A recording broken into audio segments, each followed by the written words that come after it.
I don't think alcohol is as bad as people make it out to be.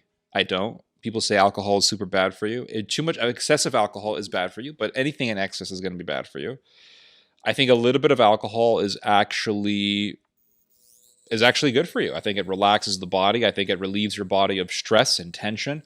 I heard that wine is good for the heart. It's good for the mind. I hear that some alcohol every single day can actually prevent things like dementia. Uh, so I don't think alcohol is this big boogeyman that people make it out to be.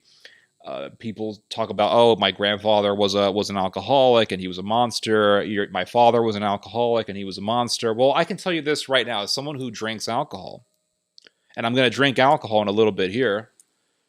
As someone who drinks alcohol, and as someone who has gotten drunk a couple of times, I've only gotten drunk a couple of times, okay, in my whole life. I can tell you right now that your father was a monster, not because of alcohol. Your father was a monster because he was a monster. Because I've heard, before I ever got drunk, before I ever got drunk, I was told that alcohol can make you into someone that you're not, right? I heard that, oh, it makes you into a monster. It makes women into whores, right? That was a very common thing that I heard when I was in high school, that when a woman drinks alcohol, she becomes a slut.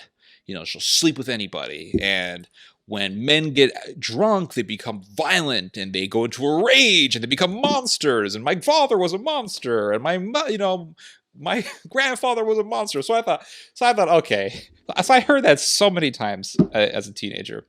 So I thought to myself, okay, I'm gonna get drunk and I'm gonna see if this stuff is true, right? It's like one of those horror movies where the teenagers get together and they wanna dabble into the Ouija board. Let's see if this thing is really what people say it is. Let's see if this thing's gonna cause some demonic manifestation. So I thought, okay, I'm gonna get drunk, right? So I remember I was about, how old was I? I was probably like 20 years old, 21 years old. And I got myself a bottle of, what was it? Johnny Walker. And I just drank a bunch of it. And all it really did was it destroyed all of my self-conscientiousness. That's all alcohol does. It gets rid of self-conscientiousness. So you're worried about what other people think of you. You're worried about how well you're gonna perform in whatever task you're doing. You drink some alcohol, you stop worrying. That's all that alcohol does. Alcohol removes worry, and it removes tension, and it relieves the body of stress. It relieves the body from stress. And I didn't become a monster. I actually became super relaxed. And the music that I was listening to just sounded way better. That's all the alcohol did. And I thought, well, and I remember thinking to myself, as I was drunk, I remember thinking to myself, wait a second. For years, I was hearing from people that alcohol makes women into sluts and it makes men into monsters. But I'm actually totally myself. I'm not a different person. I'm totally myself. And I'm totally aware that I'm myself. I just don't give a shit anymore. So if your father was a monster when he was drunk, it's because he was a monster. And he felt so comfortable that he could be his true self. That's the reason why your father was a monster. It wasn't because the alcohol made him. Alcohol doesn't make you into anything. Alcohol simply makes you so relaxed that you feel comfortable in being who you are. That's what alcohol does. So people have anxiety and they make a mask, or they don't want people to figure out who they are, so they make masks. They masquerade who they are. And then, oh, well, he was such a nice guy, but when he drank alcohol, he became a monster. It's because he was a monster. There's a reason why Christ says, I am the wine. There's a reason why Christ poured a glass of wine and he said, this is my blood. Why would God use alcohol as a way to represent himself? And why would God use uh, why would God turn himself into, or turn his blood into, or sorry, why would God turn wine into his blood, right? And why would Christ demand that we drink wine to remember him, right? So what is this? What is the significance of alcohol in this regard? Well, there's this verse in the New Testament where the baby Jesus is being blessed by this priest, and this priest tells Mary, the mother of Christ, that this child is going to expose the hearts of people. So Christ exposes us. That's what he does. God exposes us, right? He exposes our motivations, he exposes our desires. God exposes us. Christ exposes the hearts of the world. That's why Christ says, "I do not come here to bring peace, but a sword." To bring division between mother and daughter, father and son, etc., etc.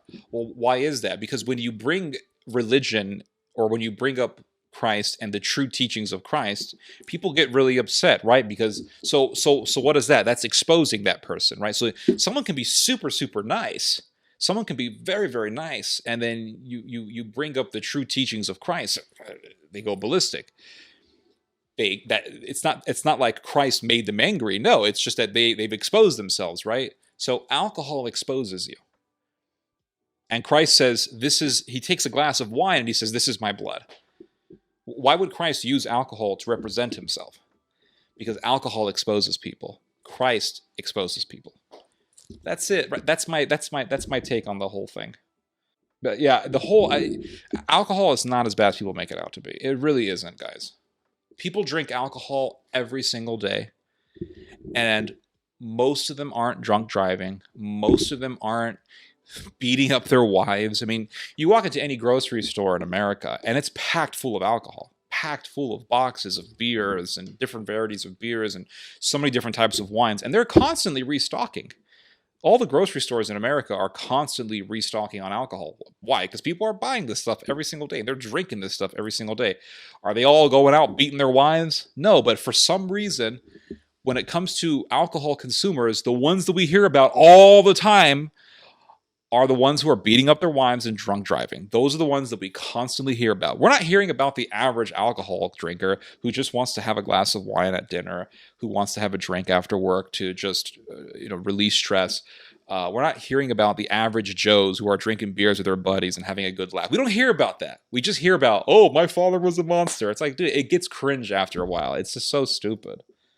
It's easier to approach that girl and ask her to dance. Exactly, yes, because alcohol gets rid of self-conscientiousness. That's what alcohol does to you. Doesn't make you into a different person, doesn't make you into a monster. That's all a bunch of nonsense. Alcohol is just an excuse to do what otherwise you were too scared because of the consequences. I don't accept that excuse. I don't care if you were drunk. You did. Exactly. You made that choice. Absolutely. It was just easier to make that choice, but you made that choice. So, you hear these stories. "Oh, my girlfriend got drunk and slept with another guy," because she wanted to. That was it. Just the alcohol made her not really give a shit about you or hurting you. There you go. At every major holy celebration, it would not be complete without dancing and feasting and drinking. Not to stupidity, but to be happy, not a lush. Yeah, exactly.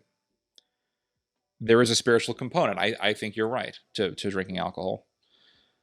There's even a festival that Jews have every year where they drink alcohol and dance around in circles. Yes, but it doesn't mean that wine had a high alcohol content. It doesn't really matter. If it had alcohol, it had alcohol. Even a little bit of alcohol will make you buzzed up, right? And how would you know the alcohol content of the wine in Jesus' day? Theodore Schubach, good evening. And it's an exaggeration with those monsters, and you are just true to yourself when you are drunk, from a member of a very heavy drinking culture. Exactly. Which drinking culture are you a member of, by the way, Mr. Mick ADHD, MC ADHD? Yeah, the Irish have a drinking culture. The Russians have a drinking culture. Mexicans. I mean, almost every country in the world has a drinking culture. Uh, and when we hear about alcohol, we always hear about the guy who beats up his girlfriend or whatever. That's all we hear about, right? We don't hear about guys like me who are doing a live stream on a Friday night, drinking a beer and just relaxing with the people on the chat. We don't hear about that. Like, oh, my friend Ted, he drinks alcohol. Do you know what he does? When he drinks, he chats with strangers on a Friday night. What a monster.